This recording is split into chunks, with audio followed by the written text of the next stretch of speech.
محترم بزرگ اور دوستو عزیز بھائیو، الحمدللہ میں نے آپ حضرات کے سامنے سورہ فتح کی ایک آیت کریمہ تلاوت کی ہے۔ اس آیت کریمہ میں اللہ تعالیٰ نے اپنے محبوب صلی اللہ علیہ وسلم کی صفات بیان فرمائی ہیں اور آپ صلی اللہ علیہ وسلم کے صحابہ کرام رضی اللہ تعالیٰ عنہم اجمعین کے اوصاف بیان فرمائے ہیں۔ گزشتہ درس میں آپ حضرات نے سنا ہے کہ اللہ تعالیٰ نے ارشاد فرمایا، اللہ وہ ذات ہے جس نے اپنے رسول صلی اللہ علیہ وسلم کو ہدایت دے کر اور دین حق دے کر مبعوث فرمایا تاکہ دین حق کو تمام ادیان باطل پر غالب کر دکھائے۔ وَكَفَى بِاللَّهِ شَهِيدًا، اور اللہ تعالیٰ اس بات پر گواہ کافی ہے۔ اللہ تعالیٰ نے رسول اللہ صلی اللہ علیہ وسلم کو ہدایت دے کر اور دین حق دے کر مبعوث فرمایا، غلبہ دے کر مبعوث فرمایا۔ جس رسول کو اللہ تعالیٰ نے یہ انعام عطا فرمائے ہیں وہ کون ہستی ہے، وہ کون ذات ہے؟ تو اللہ تعالیٰ نے فرمایا محمد الرسول اللہ، وہ ہستی ہے محمد صلی اللہ علیہ وسلم، جس کو اللہ تعالیٰ نے ہدایت بھی عطا فرمائی، دین حق بھی عطا فرمایا اور غلبہ بھی عطا فرمایا۔ صلح حدیبیہ کے واقعات میں آپ حضرات نے سنا ہے کہ جب صلح حدیبیہ لکھا جا رہا تھا تو کفار مکہ نے، مشرکین مکہ نے صلح حدیبیہ کی تحریر میں نبی کریم صلی اللہ علیہ وسلم کے اسم گرامی محمد الرسول اللہ نہیں لکھنے دیا تھا۔ محمد الرسول اللہ کی جگہ پر محمد بن عبداللہ لکھا گیا۔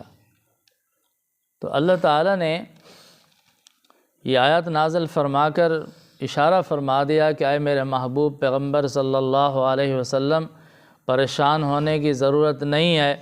اگر یہ کفار اس معاہدے کی تحریر میں آپ کا اسم گرامی محمد الرسول اللہ نہیں لکھنے دیتے تو کوئی بات نہیں ہے، میں اس کتاب میں آپ کا نام اسم گرامی محمد الرسول اللہ لکھوا دیتا ہوں جو قیامت تک باقی رہے گی۔ یہ قرآن قیامت تک باقی رہے گا، پڑھا جائے گا، سنا جائے گا، بیان کیا جائے گا اور محمد الرسول اللہ باقی رہے گا۔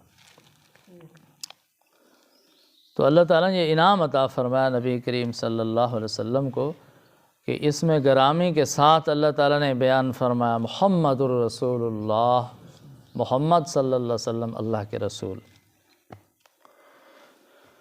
والذین معہ اشداء علی الکفار رحماء بینہم، اور جو اس محمد الرسول اللہ صلی اللہ علیہ وسلم کے ساتھ ہیں، جن کو محمد الرسول اللہ کی معیت حاصل ہے، صحبت حاصل ہے، یعنی صحابہ کرام رضی اللہ تعالیٰ عنہم اجمعین، ان کے اوصاف بیان فرمائے۔ ان کے اوصاف یہ ہیں اشداء علی الکفار، کہ وہ کافروں کے مقابلے میں بہت سخت ہیں، کافروں کے مقابلے میں مضبوط ہیں، سخت ہیں۔ رحماء بینہم، اور آپس میں بہت رحم دل ہیں، نہایت رحم دل ہیں۔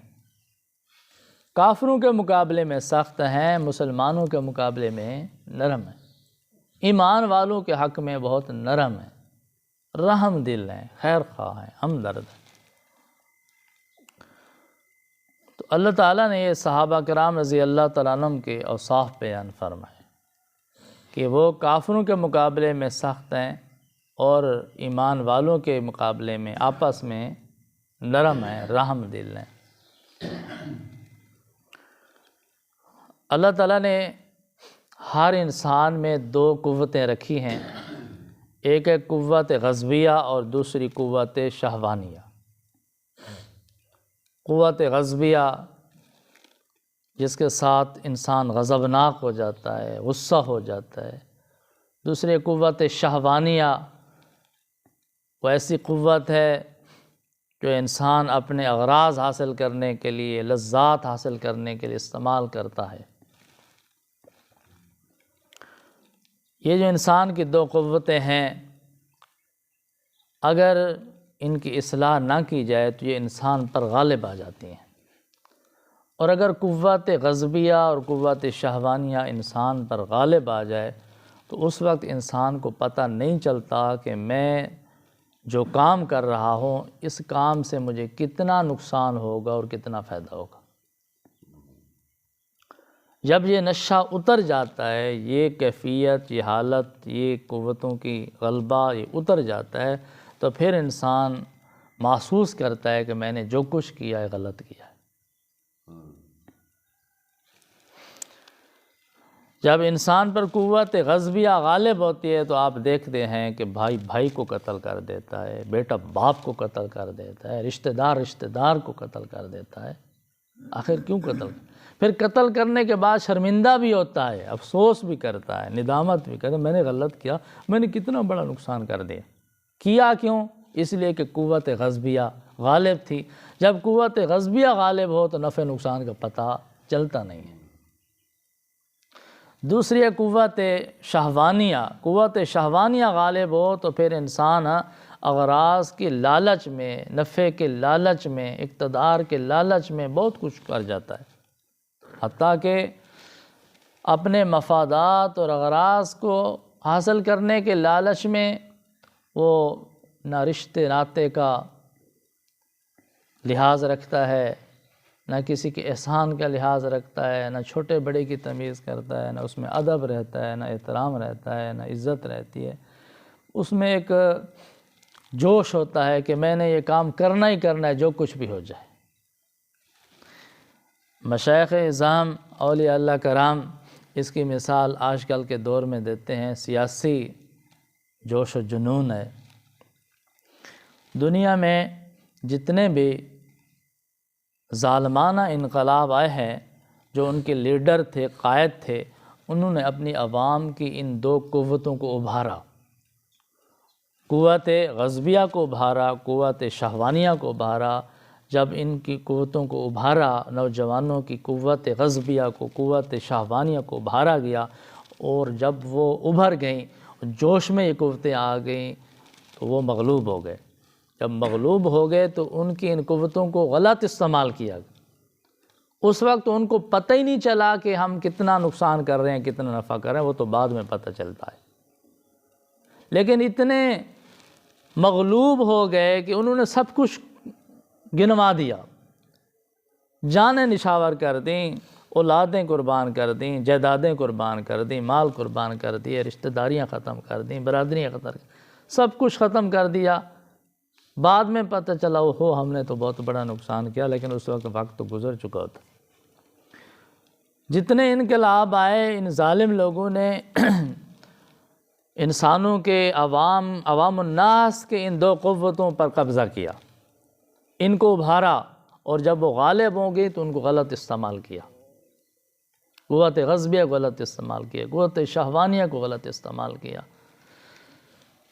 اسی طرح قوت شہوانیہ پہلے ان کو ابھارتے ہیں کہ آپ صاحب اقتدار لوگوں پر قبضہ کریں، ان کو پکڑیں، ان سے اقتدار چھین لیں، آپ اقتدار پر قابض ہو جائیں، آپ مالک ہو جائیں، تو سب کچھ کے آپ مالک ہوں گے، آپ اپنی مرضی کریں گے، جو چاہیں گے وہ پھر جو ہے نا آرڈر کریں گے، حکم کریں گے، آپ کی ہر خواہش پوری ہوگی۔ تو یہ ان کی قوت غضبیہ اور شہوانیہ کو ابھارا گیا۔ اس قوت کے ساتھ انہوں نے سب کچھ کر دیا۔ لیکن جب یہ نشہ اترا تو پتہ چلا کہ ہم نے تو بہت نقصان کر دیا۔ لالچ اتنی بری بلا ہے، مشائخ حضرات فرماتے ہیں کہ جہاں پر پتہ ہو لوگوں کو کہ جو بھی اقتدار میں آتا ہے، یا وہ قتل ہوتا ہے، پھانسی پہ لگا دیا جاتا ہے، پھانسی پہ لٹکا دیا جاتا ہے، یا اسے قید کر دیا جاتا ہے، یا اسے جلا وطن کر دیا جاتا ہے۔ یہ بھی پتہ ہے، اقتدار ملنے کے بعد انجام یہ نکلے گا، یا قتل ہوگا، یا قید ہوگا، یا ملک بدر ہوگا۔ اس کے باوجود بھی اس میں جو قوت شہوانیہ اتنی ابھری ہوئی ہے کہ اس لالچ کے لیے وہ سب کچھ کرنے کے لیے تیار ہے۔ لیکن یہ کمال نہیں ہے، یہ تو ان کے ساتھ ظلم کیا گیا۔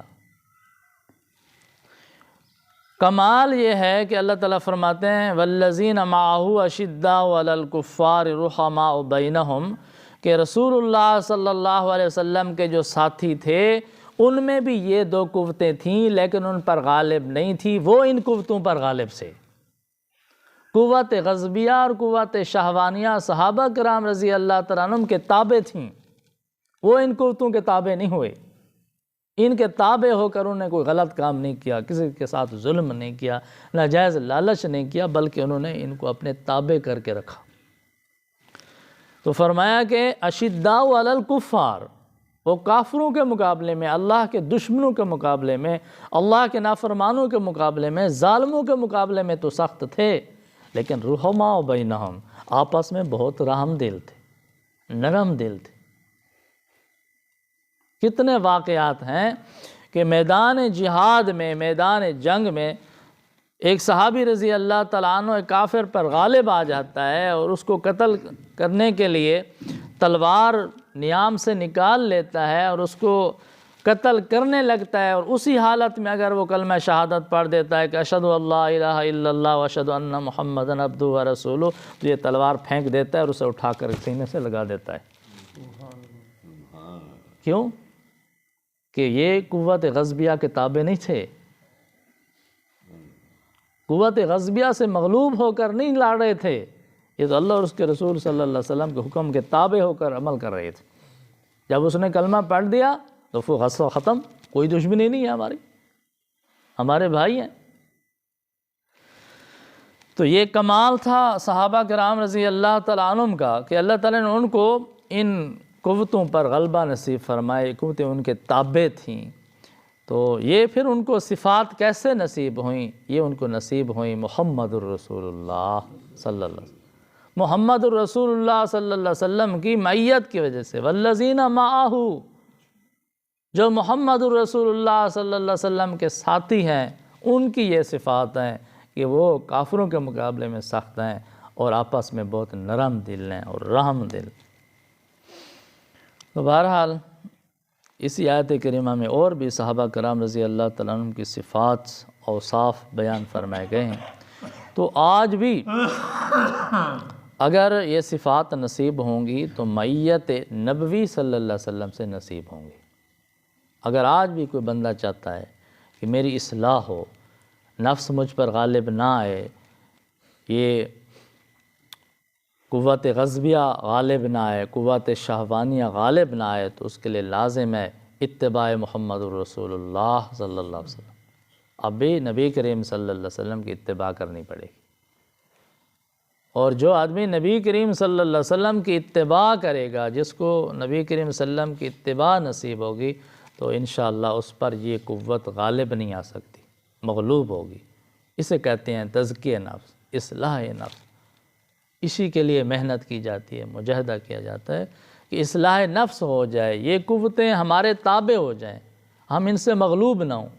اس وقت نقصان ہوتا ہے کہ جب یہ قوتیں ہمارے پر غالب ہوتی ہیں، ہم سے بہت بڑے جرم ہو جاتے ہیں، ظلم ہو جاتے ہیں، نقصان ہو جاتے ہیں، بعد میں پتہ چلتا ہے، سمجھ آتی ہے کہ ہم نے تو بہت نقصان کر دیا۔ وجہ یہی ہوتی ہے کہ ہم مغلوب ہوتے ہیں۔ تو مشائخ حضرات فرماتے ہیں کہ اس کے لیے محنت کریں، کسی اللہ والا کے ہاتھ پر بیعت ہوں اور اللہ کا ذکر کریں، مشائخ کی اتباع اختیار کریں۔ اور مشائخ حضرات جو ہوتے ہیں وہ تو اپنی اتباع نہیں کرواتے، وہ کرواتے ہیں محمد الرسول اللہ صلی اللہ علیہ وسلم کی اتباع، وہ تو رہنمائی کرتے ہیں، راہبری کرتے ہیں۔ اور جسے نبی کریم صلی اللہ علیہ وسلم کی اتباع نصیب ہو جاتی ہے، اس کی دنیا بھی بن جاتی ہے، آخرت بھی بن جاتی ہے۔ تو نبی کریم صلی اللہ علیہ وسلم نے جو انقلاب برپا کیا تھا وہ ظالمانہ طریقے سے نہیں کیا تھا، لوگوں کی قوت غضبیہ، قوت شہوانیہ پر کو غلط استعمال کر کے انقلاب نہیں لائے تھے، وہ انقلاب لائے تھے اللہ کے حکم سے، اللہ کی اطاعت سے۔ حقیقی انقلاب تب آتا ہے جب انسان اللہ کا فرمان بردار بن جاتا ہے، اللہ کے رسول صلی اللہ علیہ وسلم کا فرمان بردار بن جاتا ہے۔ تو اللہ تعالیٰ ہم کو ان ہدایات پر عمل کرنے کی توفیق عطا فرمائے۔ وآخر دعوانا الحمد للہ رب العالمین۔